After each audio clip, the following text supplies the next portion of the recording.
એ નોકરી કહેવાય ને આ ઘરનું કહેવાય. અને અમારે આ પડખે દુકાને કરી છે અને વાડી બે થઈ જાય. ઓલું નોકરીમાં તો ખાલી નોકરી જ થાય. એમથી ખૂનનો ધંધો કરી પણ આપણી પાસે એવું રોકાણ બહુ હતું નહીં એટલે લાખ રૂપિયાનું રોકાણ થાય એવું ધંધો ગોતતો જ તો હું. પછી આ રમેશભાઈની એમને ભાઈ દુકાન હતી મારી એટલે પછી બે હાલે કન્ટિન્યુ હાલે દૈણાય દરાય ને અહીંયા કંઈ ટાઈમ અલગ કાઢવાનો હોય આપણે. તો નોકરીમાં મજા આવે કે ઘરના ધંધામાં? ઘરના ધંધામાં જ મજા આવે. નોકરીમાં તો રાતે 12 વાગે જવું પડતું કારખાને. એવું હતું? નાઇટ શિફ્ટ આવે એટલે રાતે 12 વાગે જવાનું. તો ઘરના ન રહી ને આપણે તો? ઘરના નહીં ચઈના નહીં. રાતે 12 વાગે હાઈવે ઉપર જવાનું. ઘંટીમાં 20-25 હજાર રૂપિયા પોગી જાય. નાનો કે મોટો એક કહેવાય, નાનો મોટો એક ધંધો જ કહેવાય. લાખ રૂપિયામાં એવો ધંધો કોણ કરી દે ને કે ઓલો બીજા તો 5-8 લાખ રૂપિયા એવા ચાલે આપણે લેવા જવા. એમાં કાંઈ બહુ રોકાણ નહીં. લાખ રૂપિયાનું રોકાણ છે. મહિને પગારમાં એ કાઢતા જાય. થોડું રોકાણ કરીને ભેગા કરીને આવું એક ઘંટી લઈ લે એટલે ધંધો ચાલે. મિત્ર, અમે સૌરાષ્ટ્રના પ્રવાસમાં નીકળ્યા છીએ. એમાં સુરેન્દ્રનગર જિલ્લાની અંદરમાં ધાંગધ્રા તાલુકામાં સુલ્લી ગામમાં દીપકભાઈ એક આટોમાઇઝ ઘંટી ચલાવે છે. આટોમાઇઝ કંપનીની ઘંટી એટલે કે અમારી આ ઘંટીની અંદરમાં એ દૈણા ધરે છે અને એનો ખુદનો બિઝનેસ પણ કરે છે. તો કેવી રીતનો કરે છે ને આપણે દીપકભાઈને જ જાણી અને દીપકભાઈના મોઢે જ સાંભળી કે ભાઈ કેવી રીતનો તમે બિઝનેસ કરો છો. દીપકભાઈ, તમારા વિશે જણાવો કે તમે શું કરતા હતા પહેલાં ને અત્યારે આ બિઝનેસ કરવાનું વિચાર્યું તો કેવી રીતનો કરવો હશે? પહેલાં તો હું કારખાને જતા હતા. કારખાને જતા હતા? શું કરતા ત્યાં? પેપર મિલમાં કામ કરતા હતા. વાડીએ જતા. વાડીએ જતા. તો ખેતીવાડી છે ને તમારી? વાડી. અચ્છા, તો એ ચાલુ જ છે હજી. એ ચાલુ જ છે. તો તમે નોકરી કરતા હતા એમાંથી આ વિચાર આવ્યો એ કેવી રીતનો આવ્યો તમને? હા, કીધું ઘરનું થઈ જાય ને એક ઘરનો ધંધો થઈ જાય કંઈક.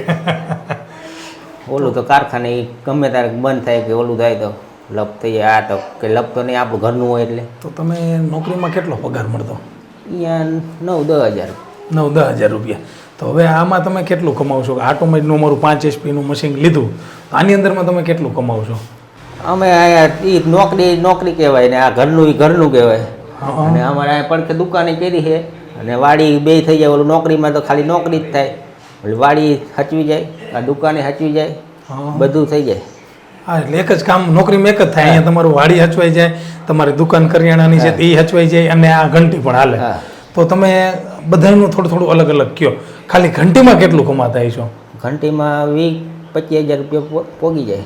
20-25 હજાર રૂપિયા પોગી જાઓ તમે મહિનાની અંદરમાં કમાઓ. અને પછી કરિયાણાની દુકાન હોય તો એમાં કેટલું? એમાં એવું થઈ જાય 20 જેવું. 30 ઉપર થઈ જાય. એમાંય થઈ જાય.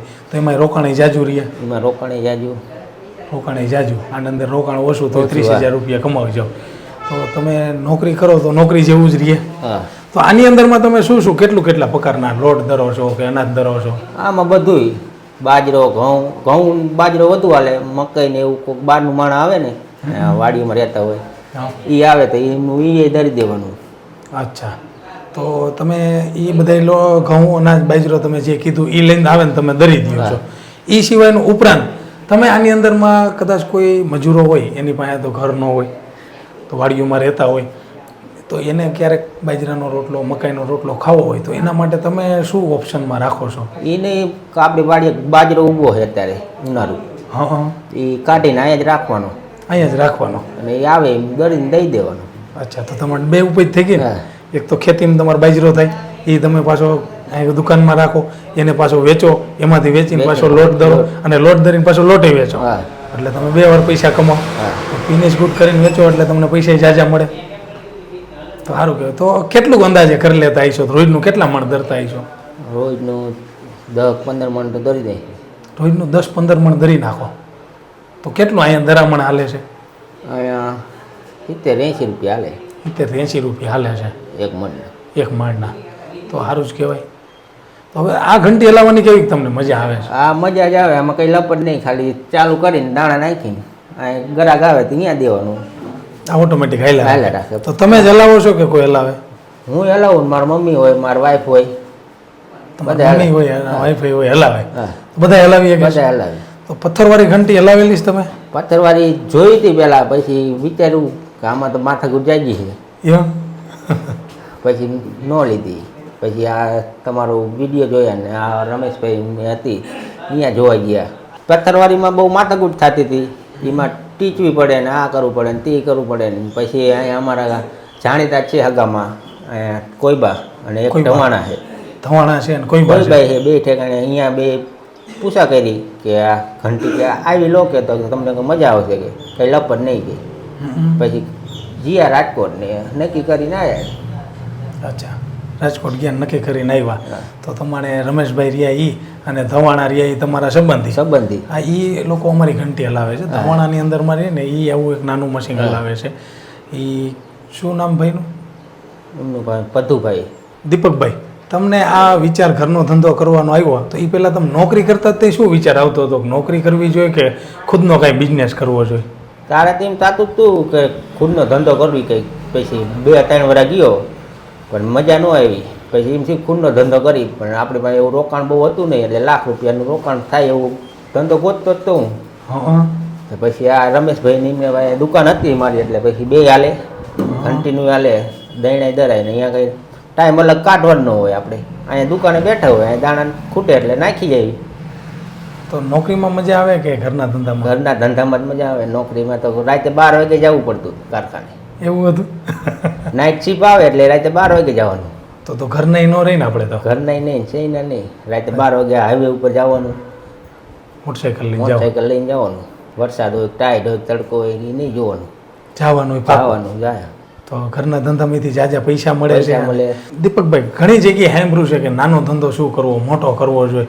તો તમારું અહીંયા ગામડામાં રહેવા છતાંય તમારું કેવું શું છે? ધંધો નાનો કે મોટો એક કહેવાય. નાનો કે મોટો એક ધંધો એ ધંધો જ કહેવાય. હા. અને લાખ રૂપિયામાં એવો ધંધો કોણ કરી દે ને કે ઓલો બીજા તો 5-8 લાખ રૂપિયા એવા ચાલ આપણે લેવા જવા. અચ્છા, એટલે તમે આ લાખ રૂપિયામાં તમે એવો ધંધો સેટ કર્યો. તો ગામડામાં તમને કેવી મજા આવે આ ધંધો કરવાની? ગામડામાં મજા જ આવે ને આપણે શું અહીંયા ઘર છે અહીં દુકાન છે ભેંસું છે. ભેંસું હોત છે? હા, એમ કેટલીક ભેંસું છે? એક ભેંસ ને એક પાડી છે એક વાડીએ છે. એક વાડીએ એટલે 3 ભેંસ છે ટૂંકમાં. હા, અને કરિયાણાની દુકાન છે. કરિયાણાની દુકાન. તો તમે આની અંદરમાં ત્રણેય વસ્તુ તમે જ બધું હેન્ડલ કરી લ્યો છો? હા, હું કરું મારી મમ્મી ને મારી વાઈફ.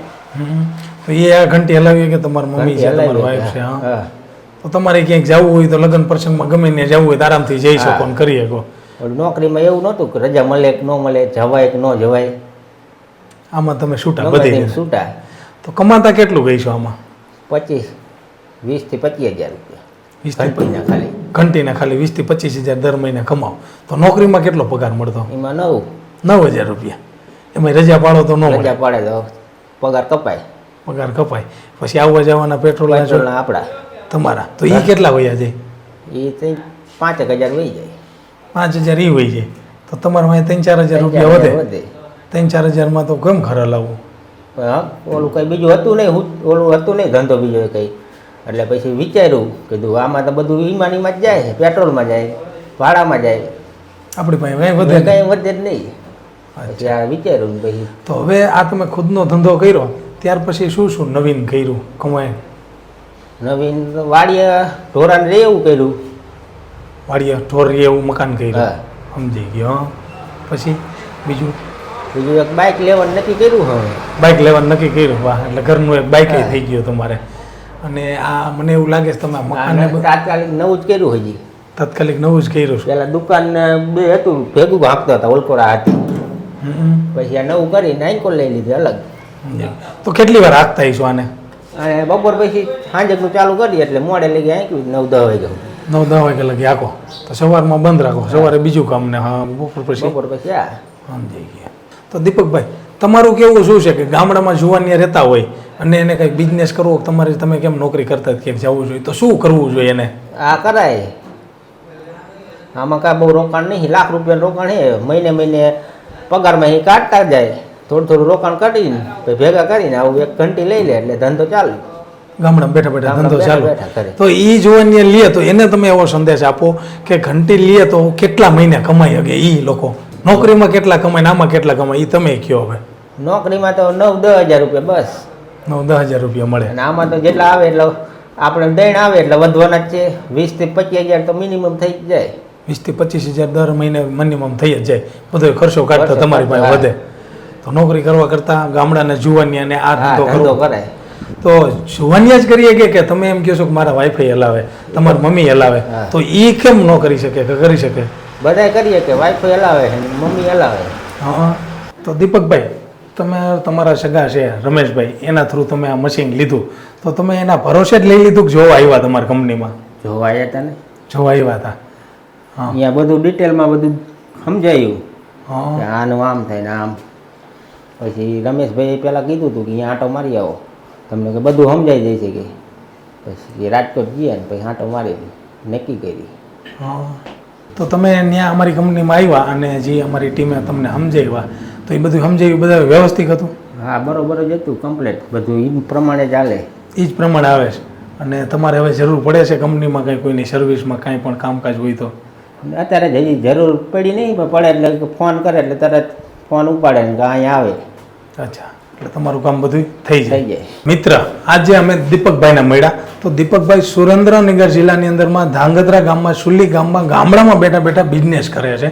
તો એટલો બધો સારો એવો બિઝનેસ કરે છે કે એને આખી એની જર્ની કીધી કે ભાઈ અમારા ખેતરની અંદરમાં બાજરો થાય, મકાઈ થાય, જાહેર થાય, ઘઉં થાય, એ બધી વસ્તુ અમે વેચતા નથી અને દુકાનમાં રાખે છે. પછી એનો આટો બનાવે, આટો બનાવીને રેડીમેડ આજુબાજુમાં એના ગામડામાં એના ગામમાં કોઈ પણ જગ્યાએ રેડીમેડ આટા જોતા હોય તો મજૂરોને વેચે છે અને ગામ આખાના રેડીમેડ દૈણા આવે. તો એ દૈણા આવે છે, ઘઉં આવે, મકાઈ આવે, બાજરો આવે, તો બધું દરી અને વેચી અને સારો એવો બિઝનેસ કરે છે. મહિને 25,000 થી 30,000 20,000 રૂપિયા કમાય છે. તો 20-25,000 રૂપિયાનું એનું ગુજરાન હાલે. પહેલાં એ નોકરી કરતા હતા, તો નોકરી કરતાં કરતાં હવે ખુદનો બિઝનેસ કરે છે અને ખુદના બિઝનેસની હારે કરિયાણાની દુકાને હલાવે છે. કરિયાણાની દુકાનની સાથે સાથે એને ભેંસું પણ રાખી છે અને એ બિઝનેસની અંદરમાં દિવસનો જ કરે છે. એને આખી એવી જર્ની કીધી કે ભાઈ નોકરી કરતા હોય તો રાતે પણ રાત પાડી હોય તો જવું પડે, દિવસનું પણ જવું પડે, ક્યારે હગાવાલાના વ્યવહારમાં ક્યાંય રહી નહીં. તો દીપકભાઈનો સારો એવો મેસેજ હતો કે બિઝનેસ કરવો તો ઘરનો કરવો અને ખુદનો કરવો. અને જો દીપકભાઈનો કોન્ટેક્ટ કરવો હોય તો સુલ્લી ગામની અંદરમાં એ બધી જ પ્રકારના રેડીમેડ આટા વેચે છે. ઘઉંનો, બાજરાનો, મકાઈનો, જાહેરનો, મેંદુવડાના, આવા 30 થી 35 પ્રકારના લોટ બધા રેડીમેડ વેચે. જો કોઈને જોતો હોય તો દીપકભાઈનો કોન્ટેક્ટ કરી શકે છે. અને દીપકભાઈ બિઝનેસ કેવી રીતનો કરે છે ને ગામડામાં રહે છે અને એનું કહેવું એવું છે કે ગામડામાં જે વિકાસ થાય છે અને ગામડાની અંદરમાં જે ઉત્પાદન આવે છે અને ગામડામાં જે બિઝનેસ કરવાની મજા આવે એ સિટીમાં મજા નથી આવતી. તો દીપકભાઈનો ખાસ એવો મેસેજ છે. તો દીપકભાઈની પ્રેરણા લ્યો અને ખાસ કરીને દીપકભાઈને મળો કે સુરેન્દ્ર જિલ્લાની અંદરમાં ધાંગધ્રા તાલુકામાં સુલ્લી ગામની અંદરમાં દીપકભાઈ જબરજસ્ત એવો ગામમાં બેઠા બેઠા બિઝનેસ કરે છે. એના મમ્મી પણ એની સાથે જોડાઈ ગયેલા છે, એના વાઈફ પણ એની સાથે જોડાઈ ગયેલા છે. તો ફૂલ ફેમિલી 24 કલાક અહીંયા ઘરે અને સાથે રહીને બિઝનેસ કરે છે. તો આવો બિઝનેસ ક્યાંય નથી. ઘરના મેમ્બરોને ચિંતા થતી હોય કે હાઈવે ઉપર જઈ અને કામે જવું, દૂર દૂર કામે કરવા જવું, રાતનું જવું, દીનું જવું. અને દીપકભાઈ એક મજાની વાત કરી કે તડકો હોય, છાંયો હોય તોય જવાનું, ખુદનું પેટ્રોલ બારવાનું, બીજાની કંપનીમાં કામ કરવાનું. તો ગામડામાં જો આવો વિચાર આવતો હોય તો મારું એવું કહેવું છે કે સારો એવો મોટો બિઝનેસ કરી શકે, કારણ કે એનો પરિવાર પણ એની સાથે છે. Thank you. તમારા ગામની અંદરમાં જે આ ઘંટી હલાવે છે એ કેવી હલાવે છે? પાણાના પડિયાવાળી. પાણાના પડિયાવાળી. હા હા. તો ગામ આખું એની પાસે દરાવા જતું હોય છે ને? હા, બધા અહીંયા જાય દરાવા. અને હવે અહીંયા તમારી પાસે આવે છે? હા, અમે અહીંયા આવે. તો આખા ગામના દૈણા તમારી પાસે આવવા માંડ્યા? હા, આવવા માંડ્યા. તો તમે નવરાજ નહીં રહેતા હોય ને? ના રે ના. ખેતી કરવા જવાનો ટાઈમ મળે કે મળતો જ નથી ખેતીવાડીનો? ખેતીવાડીનો ટાઈમ જ ન મળે. અહીંયા જેટલા દૈણા આવે ને આખો દી આખવાનું રહે છે. હા, હા. ઝીણું સારું લોટ દરાય એટલે બધું અહીંયા દરાવા આવે. ઝીણું સારું એવું લોટ દરાય એટલે. હા. તો દીપકભાઈને તમે શું મદદ કરો આખો દી? એને કામમાં દુકાને બેવી કે અહીં દૈણા દરાવવું એવું કરવું. તો હોમ તમારે દીપકભાઈના ઘરના રહ્યા એ શું કરે? નાનું છોકરું છે એટલે એ વાડીએ જાય કદાચ કામ હોય તો. તો પહેલાના જમાનામાં મેં સાંભળ્યું છે કે ઘંટી નહોતી આ, તે કેવી રીતના દૈણા તો દરતા? પેલા આમ દરાવીને આમ ઘંટીએથી પૈડા બારીમાં ફેરવતા હતા. એવું કરેલું તમે કામ? હા. તો એના પ્રમાણે કયું સારું કહેવાય? આ તો સારું જ કહેવાય ને. એ કામમાં કેટલો કાલ આવતો? એમાં તો કઈ હોય જ નહીં, આમાં જ હોય ને તારે તો. એ ટાણે તમે પરસેવા વારી વારીને દરતા હતા. પડિયાવારીમાં શું હોય? એને શું કહે એમાં માગતા હોય? ઘંટી જ તે. ઘંટલી જ કે ઘંટો કઈક એવું કઈક કે ને શું કહે? હા, એ નાનો હોય ઘંટુલો, મોટી હોય ઘંટી કે. મોટી હોય ઘંટી કહે. હા. તો તમે બે હાકેલી? હા, ઘંટી ઘંટુલા હજી અમે પૈડી. હજી ભેડો? હા, હજી આ દાળ ને એવું કરવું હોય તો ઘંટુલે પૈડી થઈ જાય એમાં? હા, ચણાની દાળ છે એવું કરવાનું હોય, મગની દાળ કરવાની હોય તો બધું થાય. અચ્છા, તો તમને મોટો અનુભવ છે. મેં જોયું ગામડામાં રહેતા હોય ને એની પાસે બધી ટેલેન્ટ હોય, એને કામ કરતા આવડે, બોલતાય આવડે અને બિઝનેસ કરતાય આવડે. થઈ કે ને, એટલે તમે બધું કરો છો એવું તો ખરું. હા, બધું તો એ ઘંટી રહી એ તમે કઈ સવારે વહેલા ઉઠીને, મને એવું તો ખબર છે. હા, વેલા દરી નાખવાનું, પછી રસોઈ કરવાની, એવું પેલા હતું. તો કેટલા વાગે ઉઠો? વેલા 4 વાગે ઉઠવું પડે. 4 વાગે ઉઠવું પડે. હા, પછી દરે ને પછી ખાવા રાંધવાનું હોય, પછી ખાવાનું હોય. પછી ખાવાનું હોય. હા, એની લોટ રોજે રોજનો દરવાનો હોય. રોજે રોજનો દરવાનો. તો ક્યારેક હાજા માંદા હોય તો શું કરવાનું? તો બીજા હોય, ઘરના હોય, દરી વારે. ઘરના હોય દરી વારે. હા, એવું. તો અત્યારે હવે કેટલા વાગે ઉઠો છો? હવે તો મોડું ઉઠવાનું 6 વાગે ઉઠ્યું તો હાલે. અત્યારે તમે હવે તો સમય જ આખો બદલી ગયો એટલે મજા આવતી છે. હા. પેલા કરતા જીવન જીવવાની કેવી મજા આવે? મજા જ આવે ને. હવે તો બહુ બે આવી ગઈ છે. હા. છોકરા થઈ ગયા મોટા મોટા એમના. સારું લ્યો તે. તો સારું, હાલો બા નીકળી. કાંઈ કામકાજ હોય તો આ અમારી ઘંટી છે અને દીપકભાઈ અમારી કંપનીમાં આવ્યા હતા, જોઈ ગયા. દીપકભાઈ ભાઈ અમારો પર્સનલ નંબર છે. ગમે ત્યારે ગમે એવું કામ હોય તો અમને ગમે ત્યારે યાદ કરવાના. ગમે એવો બિઝનેસ કરવો હોય, ધંધો કરવો હોય તો અમે છે ને ગામડામાં રહેતા માણસોનો વિકાસ કરવા માટેના બધી મશીનરી બનાવી અને બધાને શીખવાડી છે કે તમારે ધંધો કેમ કરવો જોઈએ, તમારે પૈસા કમાવા માટે કયો બિઝનેસ કરવો જોઈએ, કેવી રીતનો કરવો જોઈએ, આ બધું અમે શીખવાડી. એટલે અમે સ્પેશિયલી જ મળવા આવ્યા હતા તમને. અમારા ગામમાં તો પેલું વહેલું જ છે આ ઘંટી. અમારે તો આવી કોઈને હે જ નહીં. કોઈને જ નથી? ના. તો ગામના જોવા આવતા છે ને? હા, આવે જ તે જોવા, ખબર પડે એમ. ખબર પડે જોવા આવે. તો આ ઘંટીમાંથી દરી જાય એ બધાને લોટ પથ્થરવાળી ઘંટી કરતા કેવી કહું? સારો લાગે. સારો લાગે છે. હા, એટલે જ આવે ને દૈણા. એટલે જ આવે છે. હા, તો પથ્થરવાળી ઘંટી કરતા આમાં લોટ સારો લાગે. સારો લાગે. હા, સારું સારું. તો આખા ગામને કહીજો કે અમે ઘંટી લીધી છે અને દોયણા દરજો. દીપકભાઈની બહુ સારી એવી કરામત છે કે તમારા વાડીએ જે કંઈક બાજરો થાય છે, ઘઉં થાય છે, મકાઈ થાય છે, તમે દરીને વેચો છો, એવી જ રીતનું આની અંદરમાં જબરજસ્ત ગ્રોથ થતા રાખશે. રેડી, સારું, હાલો.